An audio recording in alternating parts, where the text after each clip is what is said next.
The first account of abortion was found in 1550 BCE and was recorded on an Egyptian papyrus. It is clear that this attack on the family has been around for centuries. Abortion is an ongoing topic, and its laws are constantly being changed and brought to the courts to either allow abortion or to stop the spread of it. Abortion should not be taken lightly.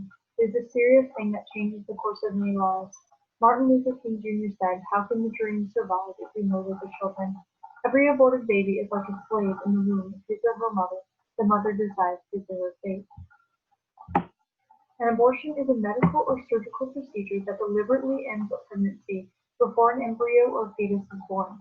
Worldwide, there are about 20 to 30 million legal abortions performed each year, with an additional 10 to 20 million illegal abortions performed each year. This is an astounding number.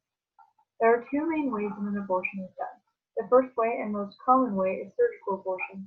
This is done in the first trimester and is done by vacuuming or sucking the embryo out.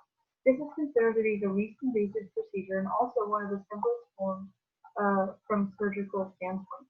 The next type of abortion is a medical abortion.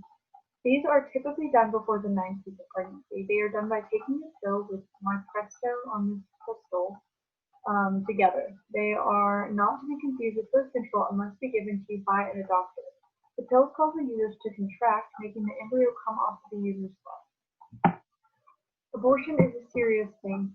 Not all women that have an abortion are happy that they went through with it. In fact, most women feel some sort of mourning and regret from the abortion, especially if they felt pressure from others to go through with it. This is a real story from a woman that had an abortion. "I was in college and became pregnant. My boyfriend didn't want to have the baby and didn't want the shame of being pregnant and not me. I kept my secret for over 18 years. Finally, while in church service, I surrendered my secret to God. The healing journey began. I went to an abortion recovery program that helped in my healing tremendously. I'm glad I told my secret." Often these women need help and are too scared to get help or don't know where to go for help. The history of abortion is important, so we can further understand the effects it will continue to have on our society. Connecticut was the first state to pass an anti-abortion law in 1821. So this left abortion up to the discretion of the state until Roe v. Wade ruled. In 1967, 49 states had deemed abortion abuse felony. The same year, Colorado passed a law to allow women to seek voluntary abortion. This led to many other states doing the same thing and legalizing abortion. In 1973, when the Supreme Court ruled the Roe v. Wade, they determined that a fetus was not a person in a legal sense. The Supreme Court also ruled that due to the Constitution, women had certain rights when it came to abortion.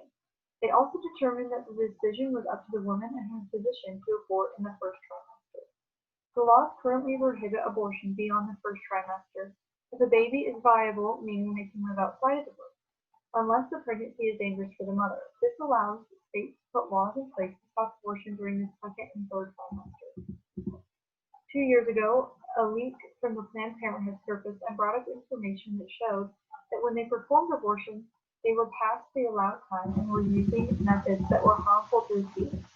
Priests for Life and Abortion Free Mexico have been advocating and trying to raise awareness of the partial births that have been taking place and trying to rid places of the procedure.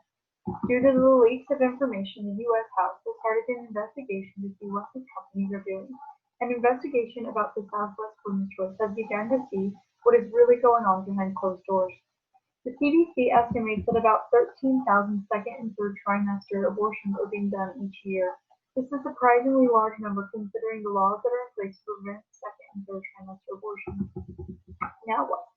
How can we help to stop the growing problem of abortion and become advocates for it?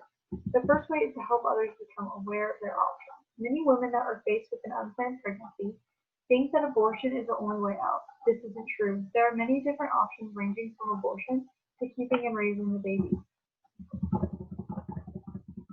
Spreading this awareness can be done in our communities, and we can help those close to us find alternative plans. Second, we need to advocate for our laws to be upheld and to become uniform. Many women that are in states or countries that do not allow abortion past a certain time will just go to a different state or country to have the procedure done. This undermines our laws, and if we could have our laws the same across states and across countries, then we could stop illegal abortions from happening. I know we can feel small and feel like we are just one person, but there are many wonderful groups that we can join that have already begun to advocate for these things. Some of these groups are National Rights for Life Committee, Priests for Life, Abortion Free Mexico, Pro-Life Action League, Alliance Defending Freedom, Bound for Life, and many more.